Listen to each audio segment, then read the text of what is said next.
పక్కింటక్క యూట్యూబ్లో రంగు పెరగడానికి వీడియోలు పెట్టడం చూసి ఈ అమ్మాయి కూడా ఫేస్కి క్రీములు రాసుకొని ఎప్పుడు రంగు వస్తుందా అని ఎదురు చూస్తుంది.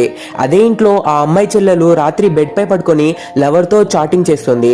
నేను నాన్నకు చెప్పేస్తా అని ఈ అమ్మాయి బెదిరించగా, చెల్లెలు నువ్వెప్పుడైనా లవ్ చేసావా అని అడిగింది.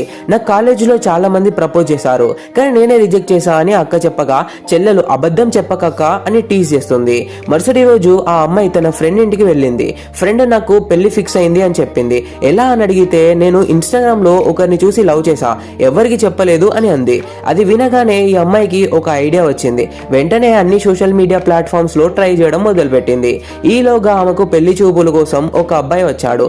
ఆమెను చూడగానే ఈ అమ్మాయి నల్లగా ఉంది, పళ్ళు ఎత్తుగా ఉన్నాయని చెప్పి రిజెక్ట్ చేసి వెళ్ళిపోయాడు. అయితే సోషల్ మీడియాలో ఒక అబ్బాయి ఆమెకు మెసేజ్ చేయడం మొదలు పెట్టాడు. మనకు కూడా ఒక లవ్ దొరికింది అని ఈ అమ్మాయి చాలా హ్యాపీగా ఫీల్ అయింది. వాళ్ళ ఫోన్ నెంబర్స్ మార్చుకొని మాట్లాడుకోవడం మొదలు పెట్టారు. ఒకసారి ఈ అబ్బాయి నువ్వు ఏ డ్రెస్ వేసుకున్నావు అని అడిగి తప్పుగా మాట్లాడాడు. దాంతో ఆమె బాధపడి ఇతను నన్ను నిజంగా లవ్ చేయట్లేదు అని ఫీల్ అయింది. ఈ విషయం అంతా తన ఫ్రెండ్ అయిన అబ్బాయికి చెప్పగా, అతను వాడికి బుద్ధి లేదు, అందం రంగులో కాదు గుణంలో ఉంటుంది అని చెప్పాడు. అప్పుడు ఆమె, అయితే నువ్వు నన్ను పెళ్లి చేసుకుంటావా అని అడగగా, అతను వెంటనే చీచి మనం ఫ్రెండ్స్ గా బానే ఉన్నాం కదా అని చెప్పి బ్యాక్ స్టెప్ వేసుకున్నాడు. ఆ తర్వాత పొట్టిగా ఉన్న ఒక అబ్బాయి ఈ అమ్మాయిని పెళ్లి చూపులకు వచ్చి చూశాడు. అతనికి ఆమె చాలా నచ్చింది. కానీ ఆ అమ్మాయి వాళ్ళ నాన్న, అతను చాలా పొట్టిగా ఉన్నాడు, అలాంటి వాడిని ఇంటికి తీసుకురావద్దు అని చెప్పి రిజెక్ట్ చేశాడు. తర్వాత ఆ తండ్రికి తెలిసిన చోట ఒక పెళ్లి సంబంధం దొరికింది.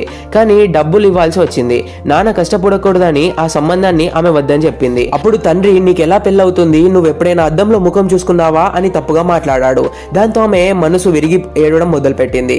బాధలో ఉన్న ఆమె ఒక యూట్యూబ్ వీడియో చూసి అందులో ఇలా చెప్పింది, నేను ఎవరిని చూసి నవ్వలేదు. ఈ కరోనా వచ్చిన తర్వాతే మాస్క్ వేసుకొని నవ్వడం మొదలుపెట్టా. ఎవరైనా ఏమైనా అనేస్తారేమో అని బాధపడేదాన్ని. చివరగా నన్ను చూడడానికి ఒక అబ్బాయి వచ్చాడు. అతను పొట్టిగా ఉన్న మొదటిసారి నా మొహం చూసి నవ్విన వ్యక్తి అతనే. నాకు కూడా అతను చాలా నచ్చాడు. కానీ మా నాన్న వద్దన్నారు. చాలా మంది రంగులో మాత్రమే అందం ఉందని అనుకుంటున్నారు.